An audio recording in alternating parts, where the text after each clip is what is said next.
No, it's not. All right, we're live. Cheers. Welcome to another episode of Drinks with Authors, our monthly recap show with the Spilling Ink team. I am Katie Solitis, and I'm here with J.E. Taylor as again. Hello. Cheers. What are you drinking tonight? Same thing as last time, the Smirnoff Hurricane Punch. Oh, I like that. I haven't tried that one. It's sweet and you know. That's all you need. I mean, I'm doing the same thing here, polishing off the big bottle. The bug killer bottle. I was having a bad week, and my mommy bought me a bottle of wine. Oh, that was very nice of her. I've got a good mommy. That's what moms are for, right? It's kind of cool because mine lives next door. So we're always swapping things back and forth. We're always coming over to chat with each other. So we get to keep it really close, which is really nice. Especially when you're older, you find out how much more important mom is. Yes, exactly. So right there. Oh yeah. I mean, the past couple of weeks when I've had my grandson here, my parents have come by and helped me out because, during the weekdays I'm working. So when I'm helping my daughter when she's off doing her wedding stuff, they're here helping me. So it is nice to be able to visit, because most of the summer I'm, up and gone and they don't get to see us. So I'm close to my family too. So it's great. That's important. It is. I drink wine every now and then too. That's like the customary gift. You just come over with a bottle of wine here. Yes. Here. Cheers. Yeah, they just got back from a Cuban cruise and brought me back some Cuban rum. So I'll be taste testing that soon. Oh, nice. Yeah. Nice. Perfect timing too. I just run out of rum. So it works out. Thinking of the way that sounds, it really sounds like I do a lot of drinking. Well, I know you don't, and neither. I mean, I think this night is about the only night that I, have a one or two, most of the time. Most of the time, it's water. What is that saying? It's write drunk, edit sober, but I honestly don't know how you can write drunk because I have no attention span for writing if I've been drinking. Oh, although you might want to try it when you have writer's block, because I have written a little tipsy, and what comes out when you read it the next day, you're like, what was I thinking? But it actually isn't that bad, especially when you get over a hump that you're stuck at.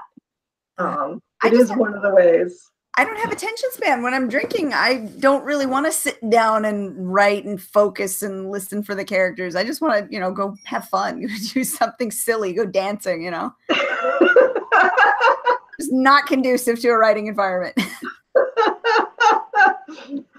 You can make your characters do that, though. I suppose. They could be the ones that get into trouble instead of me. Yes.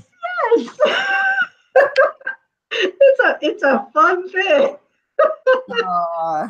Have you ever had your characters get fallen down drunk before? You know what? I don't think I have. I've had them drink and I've had them partying, but I don't think I've ever had them get that drunk. Oh, I have.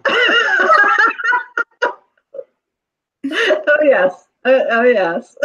And what did they do when they drank a little too much? One of them went dancing on the beach in her bathrobe in the middle of the night and fell down.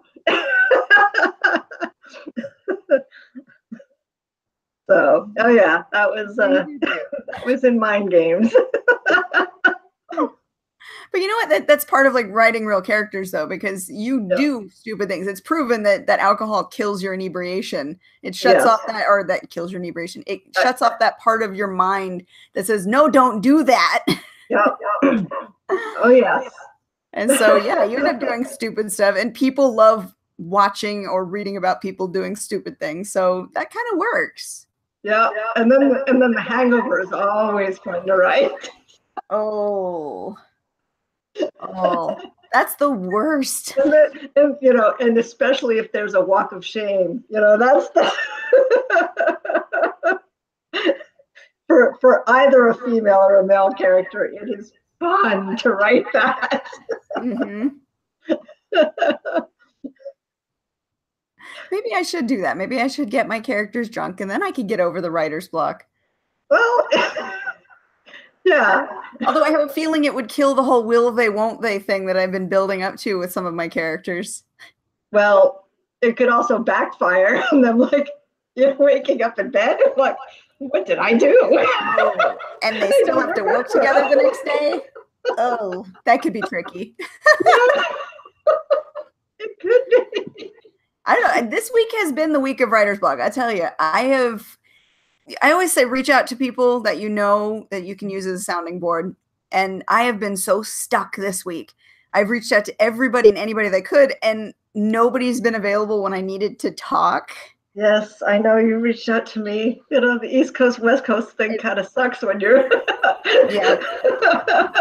Yeah, it's not your fault. It's my fault on the timing because, you know, when I do sit down and write, it's late at night. But if you're on the East Coast, it's even later. So, Right. yeah, nobody's been available. And the few people I've been able to reach out to have given me some good starting points. Mm-hmm. But I still feel like I know what's supposed to happen and I don't like what I've created to happen, but I don't know how to fix it. And ultimately, I've got to get through points X, Y, and Z to get to that end point of the story where I need them to be. And I know what the ending is. Yeah. Yeah, I've been avoiding writing Snow. I've gone and I've edited my old books. I've formatted things. I've uploaded books to different things that I wasn't on, like Smashwords, and doing all the paperbacks on Barnes and Noble. And wow, you really didn't want to write, did you? No, anything to avoid it, and you know.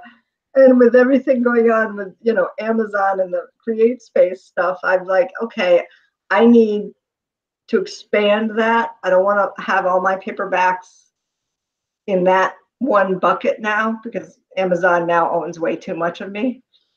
So I put them on Barnes and Noble. I know you have Ingram Spark, right? Yeah, I actually play in both pools. So Yeah, right. some books aren't yet in Ingram Spark, which I do need to get my button gear and start doing it. But some of my newer stuff, like the Agents of Asset series, that one is definitely, it started straight into Ingram Spark. My Little Werewolf series, that one went into Ingram Spark. So I do have the print publishing done for those two series through all the channels. The Chronicles of the Uprising, which is my other baby series that I absolutely love, is still half and half. Like I originally started the first 3 using Ingram back when it was the Lightning source that I was using. Yeah. And then I transferred everything to Create Space. So now it's like half in, half out. And I need to just shut it down and reboot it back into Ingram again. And I just haven't got it done. And I loved the Chronicles of the Uprising. So that was one of my favorites. That series to go a lot farther. I have some new ideas for it, but I can't jump into another series until I finish one. And I had said that the Asset series is going to be a trilogy, at least to start with, until I see what readers want. And I've got that one book I still need to finish writing, and I've got an editing deadline that's fast approaching, and I'm like 30,000 words shy of that deadline before revisions. Yes. I know. I feel your pain. And I don't like what my characters are doing.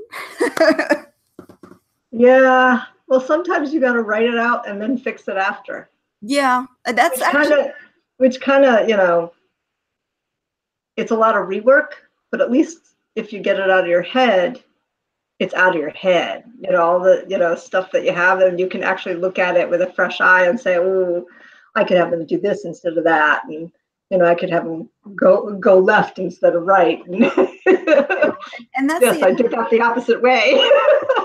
I don't know my left and right.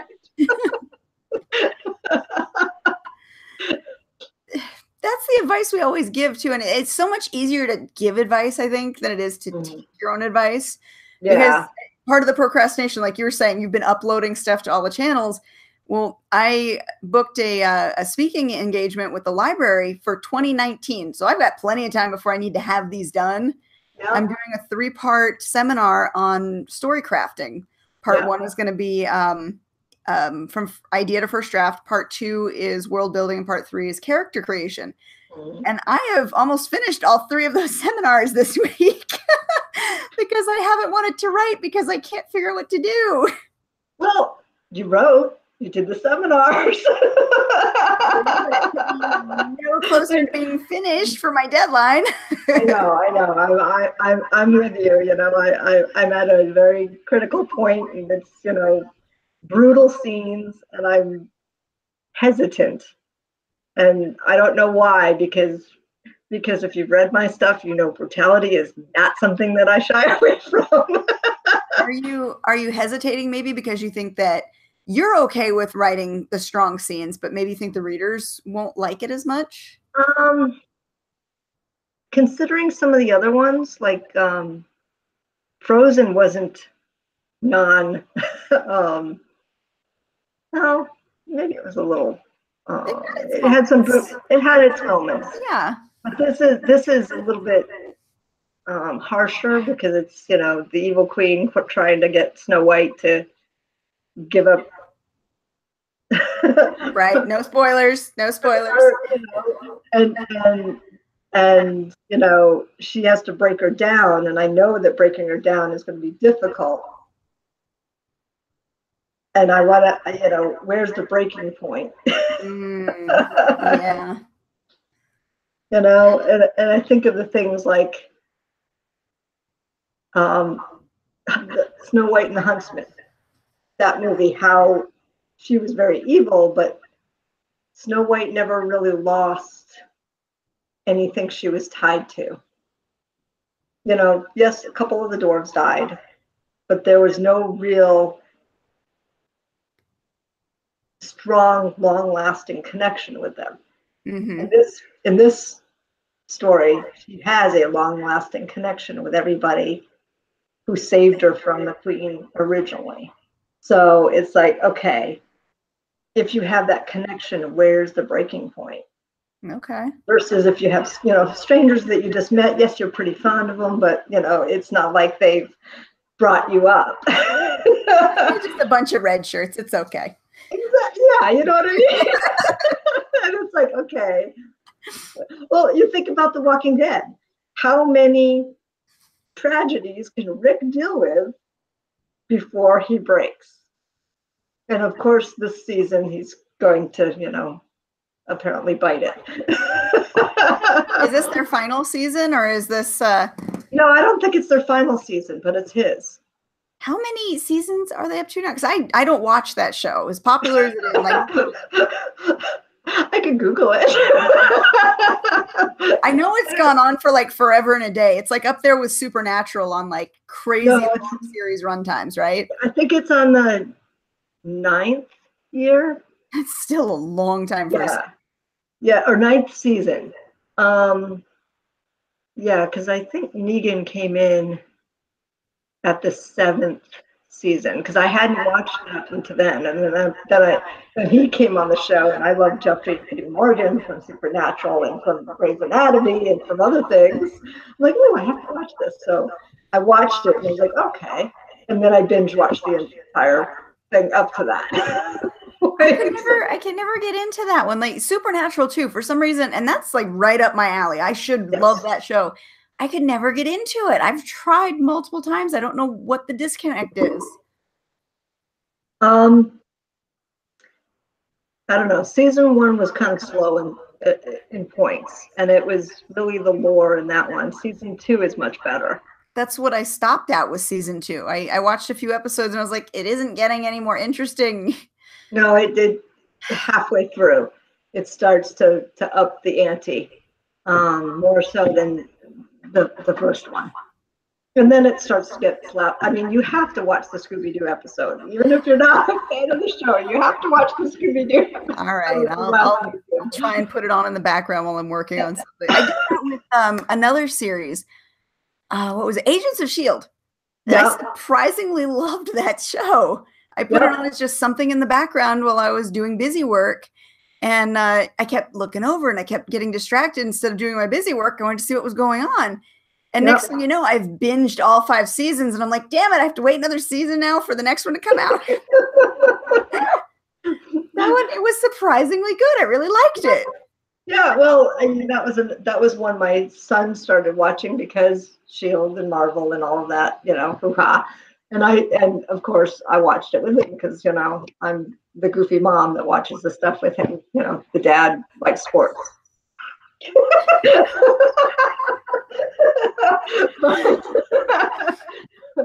So I liked Agents of Shields, but I sort of got lost or stopped watching it more along the time when May became like the robot. Okay. And then they went into the alternate universe type thing. That one threw me for a loop. I was really surprised at the beginning of that season, but that turned out to be one of my favorites. Okay, because I stopped watching it after part of that because I was like, all right. I remember seeing the first episode in that season. I was like, what the hell? And then I watched a couple episodes in. I was like, oh, I see what they're doing. Okay. And then it became really cool to watch. Yeah. So I really liked that season. I actually did like the season where they had the robots, and then the what is his character? Dang the smart guy? No, yeah, well, Grant Ward, when he turned into what was the name of the Inhuman that he turned into? Hive.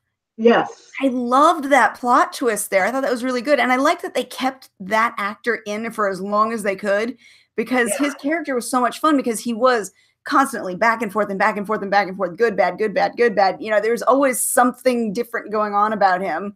Right. Yeah. Universe thing. And he was good again. And it was like, I liked him so much. Yes. Yeah. Yeah. So give Supernatural a try from, let's see, which one would I say? Maybe pick up from Heart, which is in, hold on, I'm Googling.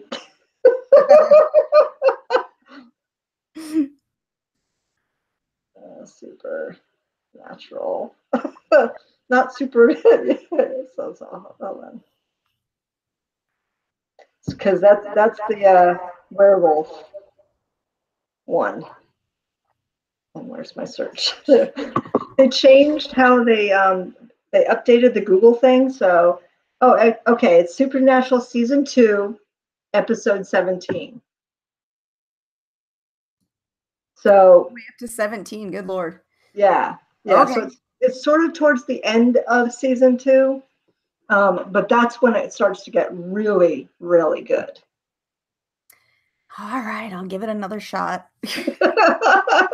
Everyone talks to watch part. Everyone talks about how much they love Supernatural, and I'm like, okay, I'll watch it. I'll give it a try. And then I watch it. And I'm like, okay, no. Yeah, the first year there was some theme of the red-eyed demon, and then it was a lot of it reminded me of the series that Gavin MacLeod played in, Night Stalker. It reminded me of Night Stalker. So you have, the monster of the week thing. That's the way it started out. But then it started to get into the theme, which it gets really heavily into, of, him being seeded with demon blood and it goes from there. It's funny. Like I said, I should like that show. And when I sell my books, the Agents series, I usually use Supernatural as one of the comps because it fits within the genre of what that story goes with. Supernatural meets Agents of S.H.I.E.L.D. I should be, into these both, but I really only like Agents of S.H.I.E.L.D. at this point. Well, Supernatural helped with the basis of the Ryan Chronicles. And I don't know if you read any of those. I did read some of those. That does make sense. Yep, because the brothers' interaction is sort of an ode to the brothers on Supernatural. So that makes a lot of sense. Yeah. Well, see, and that's too with the whole writer's block thing. I go back to the comps that helped me to develop the story in the first place. So I've been binge watching Agents of S.H.I.E.L.D. again because book 3 is very much that secret agent feel and that covert secret agent feel, because now, you know, not only are they in the secret organization, but now they're kind of apart from it, working underground. Right. So, you know, just how like Agents of S.H.I.E.L.D. was set completely apart from the main office, and then eventually that got destroyed. You know, you've got this very, very small team working Yep. the goal rather than a major agency that they're using. Right. Right. You know, yeah, I mean, and the supernatural element is already in Agents of S.H.I.E.L.D. with the Inhumans. So, So yeah, I've been binge watching it and just to hopefully stir up some ideas, because I'm stuck right now where I've got 2 agents off alone. They're being hunted by both the agency they work for and another shadow and the bad guy. Yeah. And the main character is kind of on a death trajectory right now. If she doesn't do certain things, she will ultimately end her story. But getting it all to weave together is just, it's not working, because you know how your characters sometimes take over a story? Yes. Well, normally this character is the one that causes the trouble. Yeah. And she's scared to death right now, so she's actually listening for a change. And that doesn't make for the drama that I need.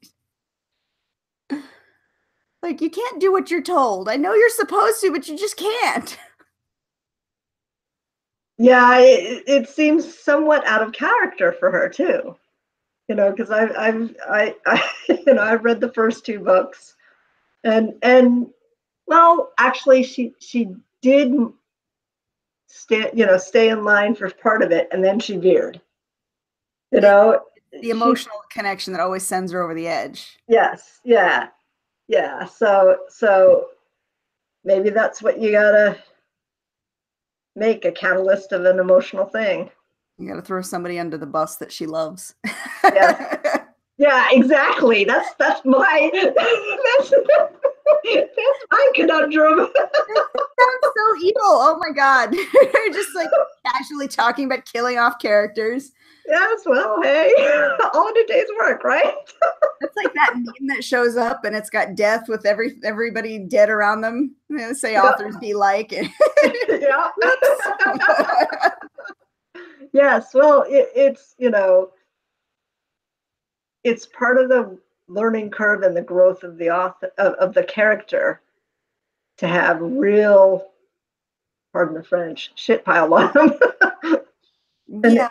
And somebody told me, if you're hesitant to do it, don't be, because it racks up the emotional tension, the emotional scars, the emotional baggage, and makes the character much more rounded. Can't argue with you there. You know, as much as I don't want to destroy one of the characters that I've created just for that emotional like nudge. Well, if it has to make sense to the story too. Oh, of course, of course. Yeah. You can't just randomly kill somebody just for the sake of killing them. Okay. But it's a lot better than, you know, creating a red shirt to die. You've got to, you know, have some value to that character, and they have to be in the right place, obviously, to have the bad thing happen. Exactly. Exactly. And my cast of characters isn't very long. I know it's not.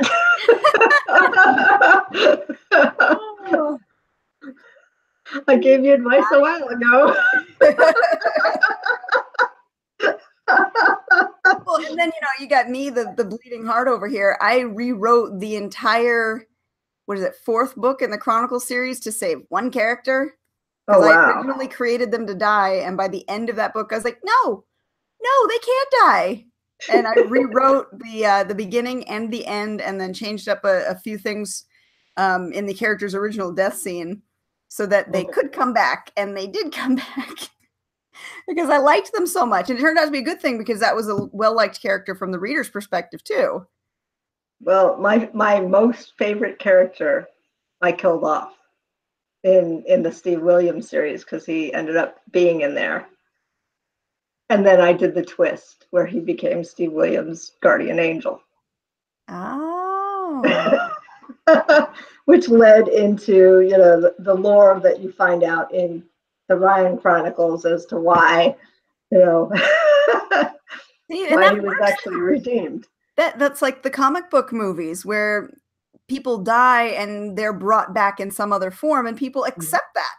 Yep. It's okay to be able to do that as long as it makes sense within the context of the world. And he's a shitty guardian angel.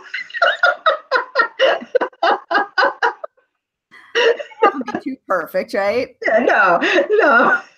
Training wings and all. Yeah, exactly. But that's the thing that's important though, is this like sounding board back and forth, giving advice to each other. That's what I've been looking for all week. And I have reached out to a bunch of people, and I've gotten some pointers from different people who I've talked to, and I've gotten some threads that I've kind of tugged on to see if they work.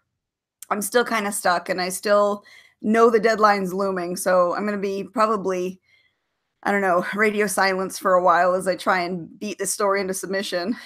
And let me know what I offered before if you want to do that. I'm sure Lindsay wouldn't have an issue. Yeah, especially if you've got a later date that I can swap with you. Yes. That takes that deadline off, that pressure. As long as it doesn't screw up your. Do you have it on pre-order or no? Nope, because no, I actually have no deadline other than the editing deadline I had set originally. I thought I had told the cover artist that I needed her in October. Okay. I thought she put me on the schedule. So a month ago when I sent her a message saying, okay, I finally got the title, I know about what the page count is going to be. Let's go ahead and make sure we're ready for October. And she sends me a message back. I'm booked until January. And I went, wait, what? No. Oh my gosh. Yeah. So I was like, I thought we talked about this. Okay.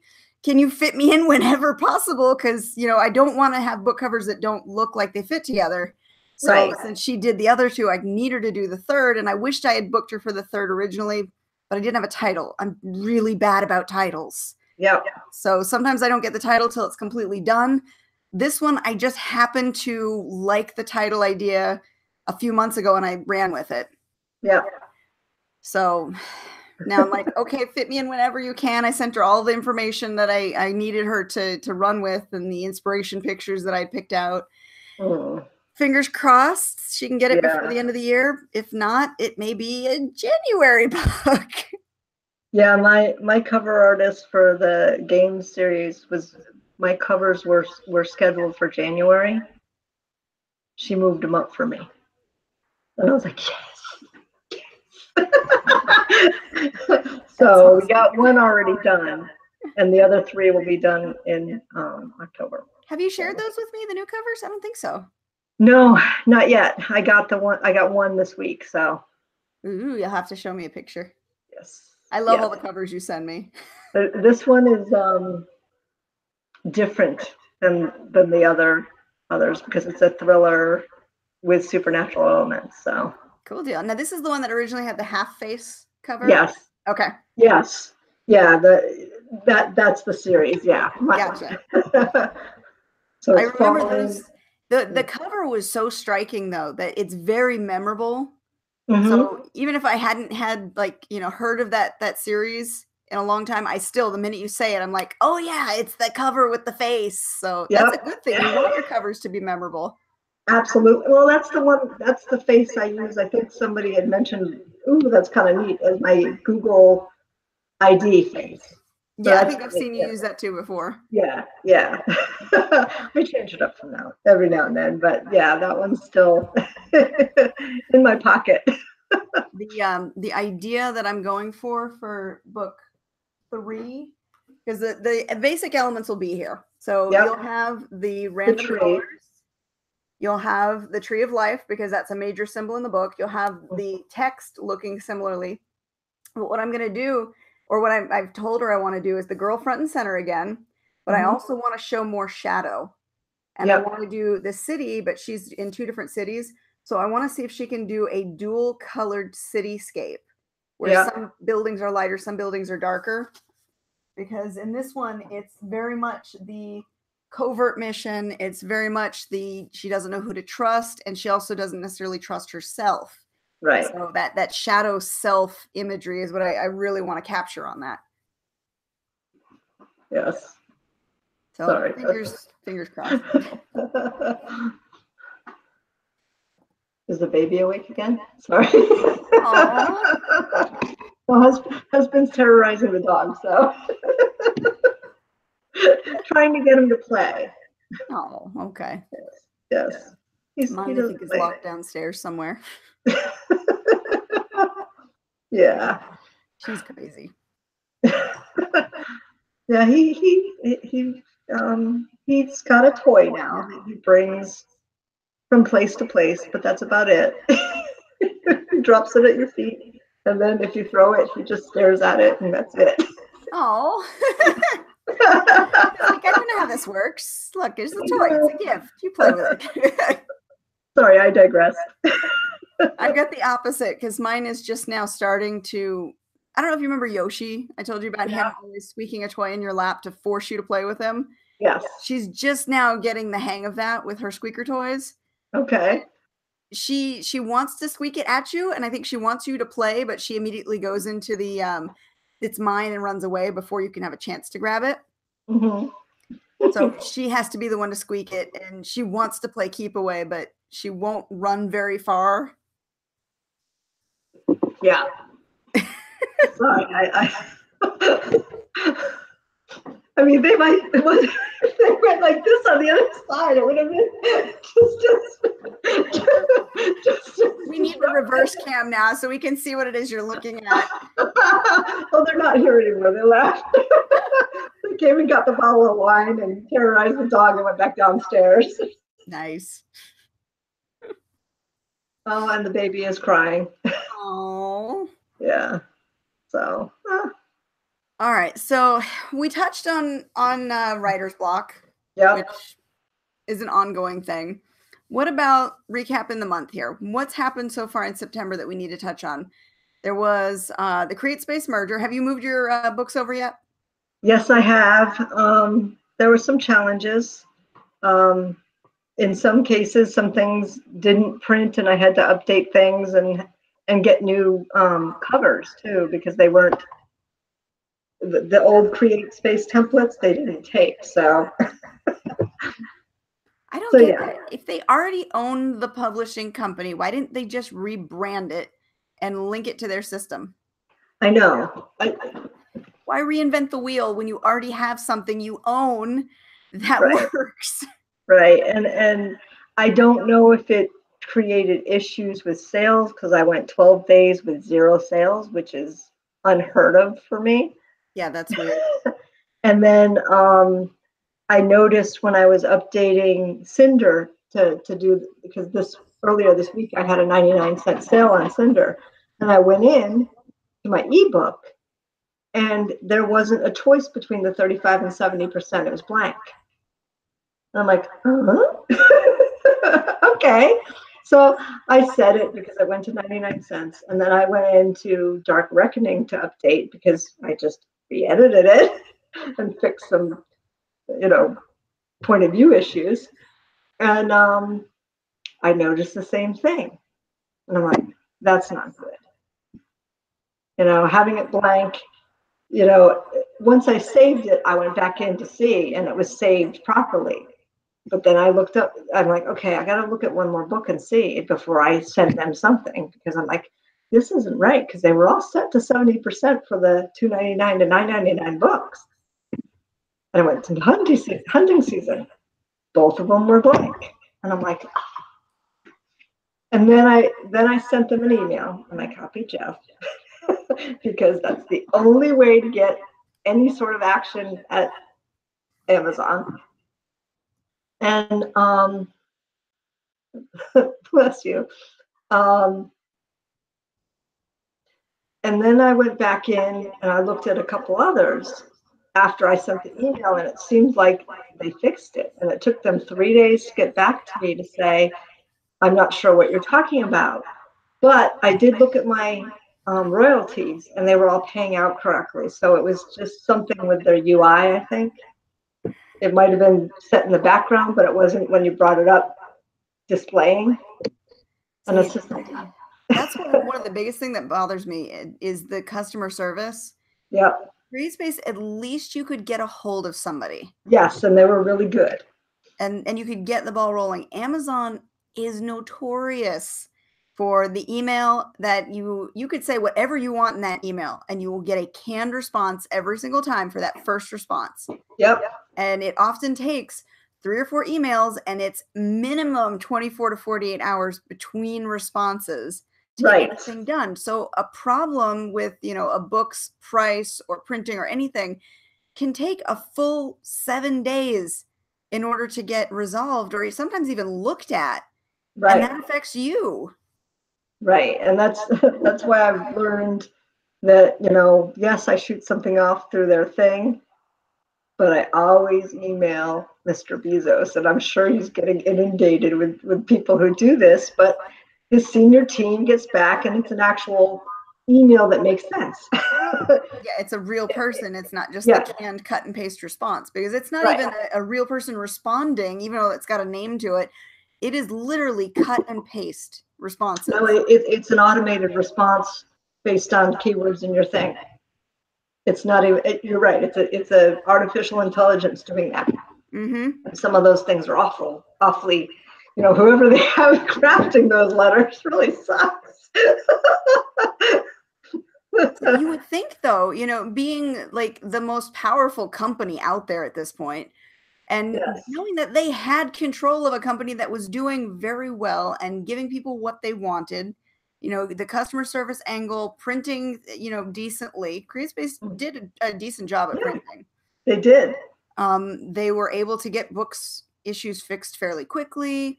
They were always friendly on the phone whenever you talk to them. Even if they couldn't fix your problem, they were always friendly. So if Amazon had ownership over this company, why would they destroy them to create their own bad version of their system? Like, it seems like they spent more than they needed to create what they already had, because it cost them money to recreate the wheel again. I'm sure, yeah, it did. And uploading books is probably about the same between CreateSpace and the Amazon, because I did the original version of Fallen through Amazon because I was like, it's such a small book, and I had the front cover and sort of made the rest through their templates. But it was fairly easy. However, Barnes and Noble is eons easier. I haven't tried their system yet. I want to look at them. Their interface is beautiful. If you have your books on Barnes and Noble Nook directly, not through any other thing, you can actually take all the data from the ebook, upload your files for the inside and cover, and you've got everything all set up, which is beautiful.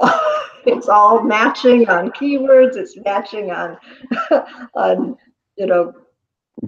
categories and everything like that. So it was just like, wow, this is actually pretty easy.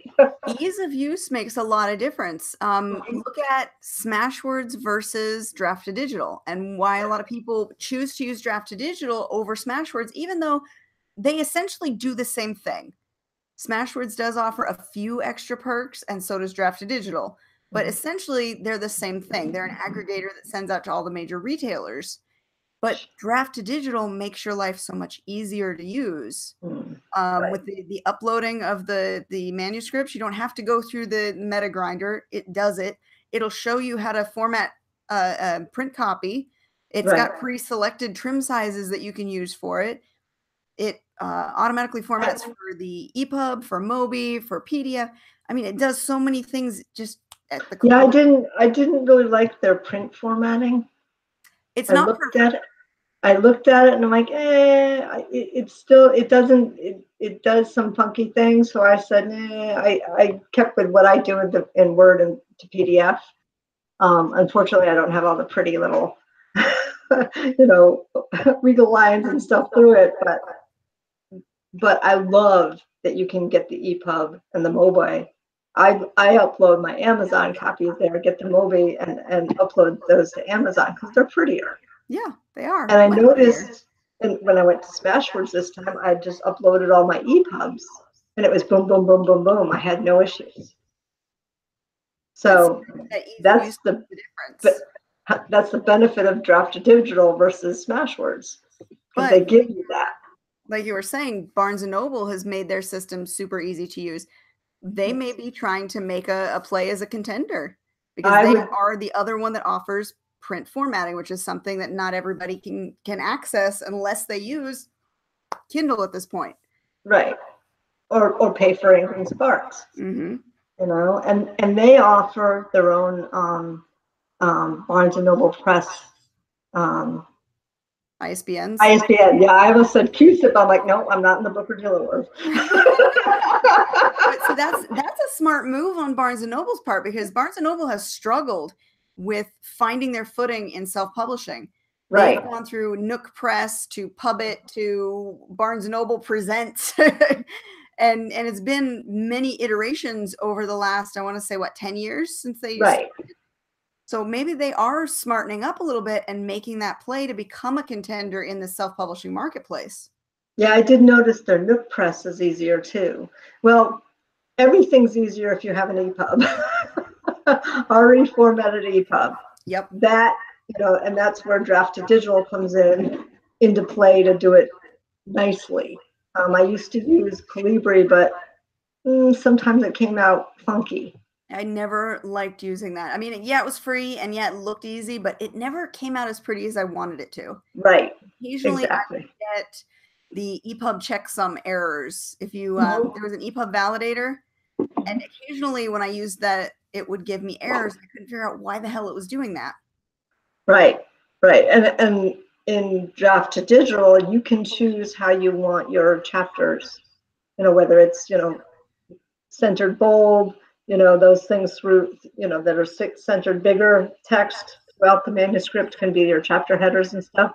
And they have different views of that. And I found that works beautifully. Mm-hmm. Also automatic drop caps and everything. Yes. So yeah, exactly. I really like that. And they offer that free.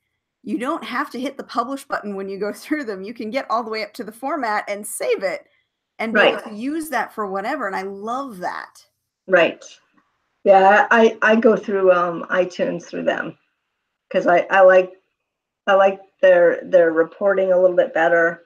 And I've created my own reports, so I've saved my own reporting things that I want to see each month. Now, have you used Publish Drive? No. That's another one, and I like Publish Drive because it gets you into Google Play. I didn't get. I have Google Play Direct. Yeah, I did get grandfathered in. I never got the invite in, despite many times sending a request.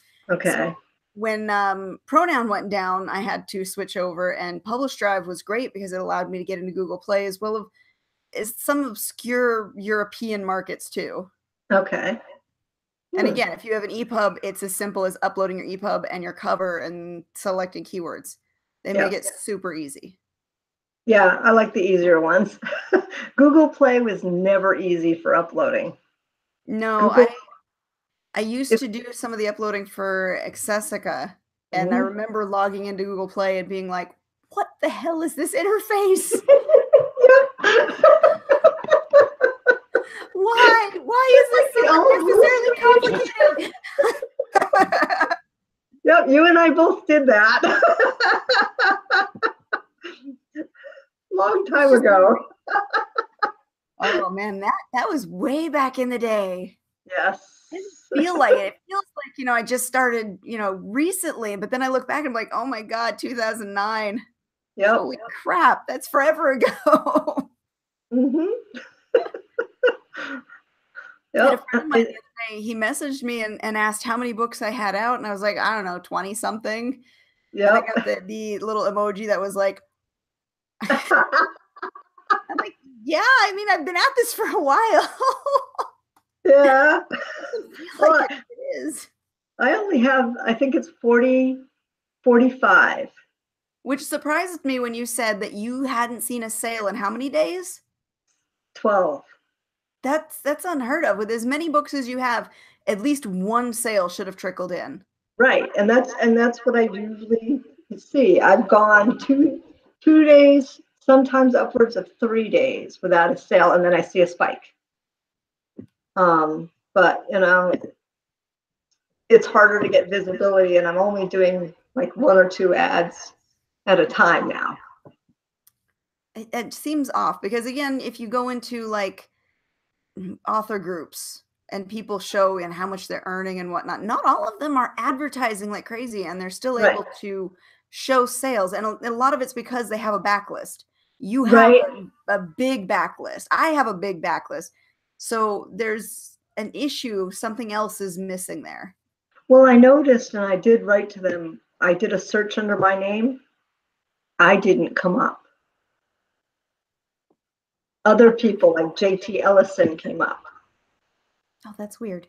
Yeah, and I got through, I think it was 12 pages. Then I started checking out.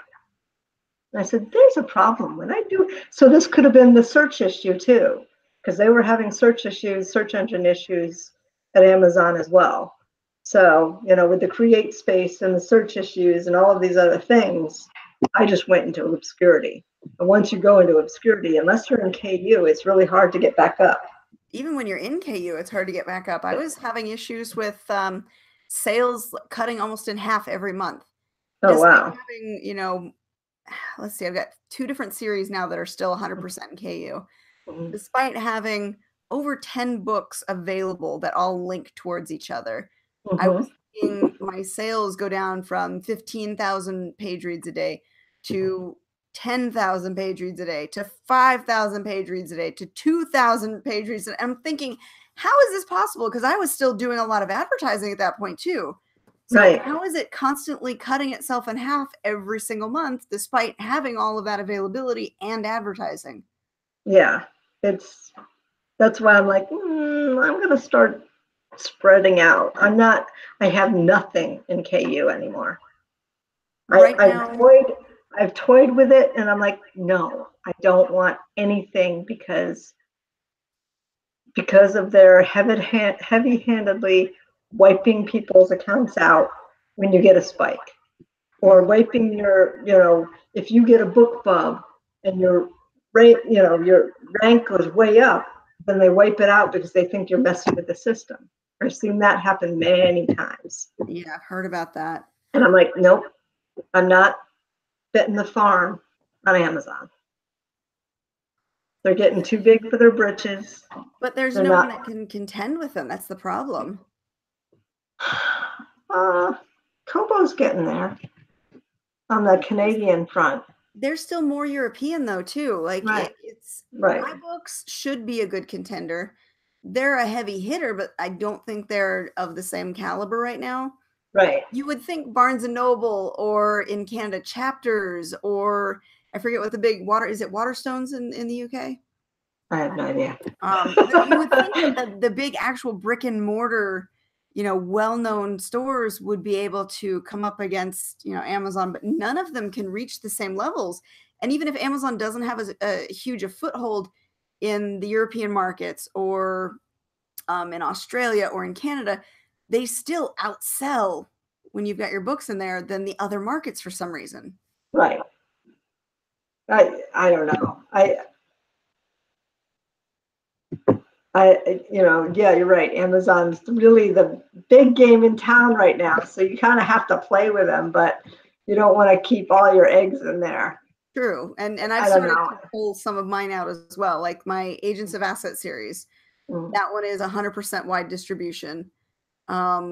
My Chronicles of the Uprising series, that one is 100% wide distribution. I'm still keeping the 3 that are tied together in KU because they seem to do better under the Amazon system. So the Little Werewolf, the Old Hound Pack, and the Immortalis series are still in KU and still just exclusive to Amazon. Now in print, they're available everywhere. Right. The rest of it is still, ebook is KU. Are they, this is a good question, since they've combined print and ebooks, are they going to start requiring exclusivity on print? I don't know that they can, because okay, not everyone is going to use an Amazon ISBN. And if Right. you purchase your own ISBNs, then you are the owner. They can't demand any exclusivity out of you. That is your number. You're the registered owner of that. And they are Right. just a distributor. True. For Although those, yeah. you never know. Amazon could decide that they want to offer some bonus if you use their ISBNs and try and get people to do that. Right. Oh, Right. I And I know. I'm just sitting here going, you know, what would I do? the world. Let's put the business, you know, the cold-hearted business hat on.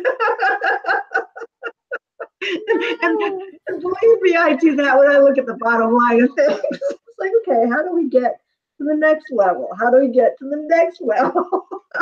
And you know, as a public company, they've got shareholders to be beholden to, and Create Space underneath that umbrella was probably a bleeding, you know, loss leader, because I wouldn't think that they would be, because while you couldn't get into stores, you couldn't get into brick and mortar stores with that. Not necessarily. If you owned your ISBN and went to Create Space, you could still use that. And they weren't selling in brick and mortar stores anyways. They were pushing the Amazon brand. Right. So I think that because it didn't cost you anything to publish with them, yeah, they're eating the cost there. But who's buying most of those author copies? The author copies, yes. Exactly. They're making their money in that route from the author. Yeah, they might sell a few here and there, and if they do sell them, obviously they get their cut. But they're making money by offering authors the free ability to print and the discounted, you know, wholesale price. They're still making money every time that book is printed. Right. It doesn't cost them anything to store the files. It depends. Okay, it doesn't cost them that much to store. Right. I mean, like, file storage does cost. There's always file storage and permission sets. Now, what might have cost them their money is the customer service. Yes, which was top notch. But that's what kept people coming back. I went back to Create Space multiple times because of how much easier it was to use. Ingram, well, yes, they offer the world to you. Their customer service is on par with Amazon's. Okay. So be aware of that. You know, if you're going to go Ingram, yeah, you're going to have worldwide distribution. You're going to have the ability to get into bookstores. But if you have a problem with your book like I did, the first print run of the Weapon of Mass Destruction was bad. Every fourth page, it looked like the printer had run out of ink, and it was through the entire book. I got my order in 2 weeks before I went to Phoenix Comic-Con. Immediately on getting my order, I sent the information to Ingram. I sent them pictures. I made a documented report on it. They had a 5 business day, review process before they could give me an answer. And then they would ship my books out. They shipped my books out regular mail. So it took me 3 full weeks from the time I got my books incorrectly, reported them, until I got my books in. I came back from Phoenix Comic-Con to find the package on my doorstep. So that's what you're going to run into if you go with Ingram. You have to make sure you leave a wide berth when it comes to the proofing process, checking your books, and customer service. Create Space was instantaneous, which we loved. Amazon, we know, is at least 5 days of generic email responses before you get a real person. So that's what you're going to end up with. But that's probably where Create Space spent most of its money. Yeah, I kind of wish I had done the books one by one, because they pulled in everything, even the things I had no distribution on. I think they even pulled the things that I had them discontinue as well. You know, really old copies of stuff, and I'm like, no. So I now have all of this crap in my dashboard that I would have never wanted over there. I've got the same thing because I have library copies now of these books, which Yep. were between covers, but I wanted Hmm. arcs and stuff. So I had them and I could never delete them once CreateSpace had them. Right. So yeah, I've got multiples of my Little Werewolf series just floating around on my Amazon dashboard now. Yeah. Yeah. Well, at least for all the ebooks that were old and out, I would put a Z in front of the name. I'd update them and put a Z in front of the name so that alphabetically they're at the end, so I don't have to look at them. Yeah. I did that on D to D too, but you can't do that with the paperbacks. The titles are there, so. There's going to be a lot of growing pains, and we'll probably have to revisit this for next month's Drinks with Authors just to see if there's been any issues since moving over. Yeah, hopefully by then I'll have updated and uploaded those four new books. They weren't going to come out until January, but now that I might have the covers, they might be in it by the time our next thing comes out. Or I'll do a Halloween mine early. Now I'm going to be a January release. Let that be a lesson to you. Always keep in contact with your cover artist. Yes. Whoopsie. Yes. I mean, I can't blame her. She's in demand. So, you know, I thought we had said, yep, October was when I was going to be ready for the next. And maybe she missed that email. I don't know. I should have checked in earlier. And when it comes hopefully she can squeeze you in. I'm hoping it's a simple type of cover. So maybe she can. Mm-hmm. I mean, we're not talking huge, like the ones that you showed me lately are so gorgeous, but they're very labor intensive to create. Mm-hmm. This one is kind of simple because it follows a lot of that comic book style format. Yep. So it's not a lot of those super painted on features. Mm-hmm. We'll see. Or wings. Yeah. He does some gorgeous work. I follow her on Facebook too, and I'm like, oh, I want these covers. No covers. I know. I'm like sitting on my hands, and she's sending me notes. Is this one okay? I'm like, it's gorgeous. I just can't. I know, I can't even look because I don't have enough stories to write for some of these. And I found some covers that, God, I wish I had a story waiting for those because they're cool. Oh, speaking of covers, did you see Laura Thellison's new, I don't know, I didn't say her name right, but for Pestilence? I did. Isn't that gorgeous? I'm so glad she got something that was absolutely stunning. Mm-hmm. You know, it's such a sad thing that the original cover was a ripoff, but the new one that she got that was, you know, made specifically for her with, you know, with the model and everything is just amazing. Speaking of covers, I'm still talking to Dean from Neostock to see if we can't get him on for one of our regular Spilling Ink shows. Okay. Because I would love to pick his brain about photography, cover art. He does gorgeous work. Right. A lot of the cover artists use his photos from Neostock because he takes pictures that are very relevant to the different genres. Yes. So we're hoping to get him booked in, but he's such a busy guy and he lives in the UK, so we may have to fudge around our time slot for him. Yeah, because isn't that 6 hours ahead of me, 9 hours ahead of you? Something like that, yeah. Yep. Okay. So I've already, you know, reached out and said, hey, let me know some of your times that might be available. We can see if we can, you know, pull in an early show because I really want to get him on and talk to him. He's been doing a lot of blogging lately about, you know, working with a cover artist, about working with photography and the legal issues that go with that. And that's so important for people to know, especially the newer authors. Yeah, and on a Saturday, if it's our Spilling Ink show on a Saturday, I'm, you know, 6 hours earlier for me is like normal time. Yeah, you're still on assignment to book Jonathan Mayberry, right? Yes. Yeah, I sent him something. He said he'd look at his calendar. I might need to reach out to his wife because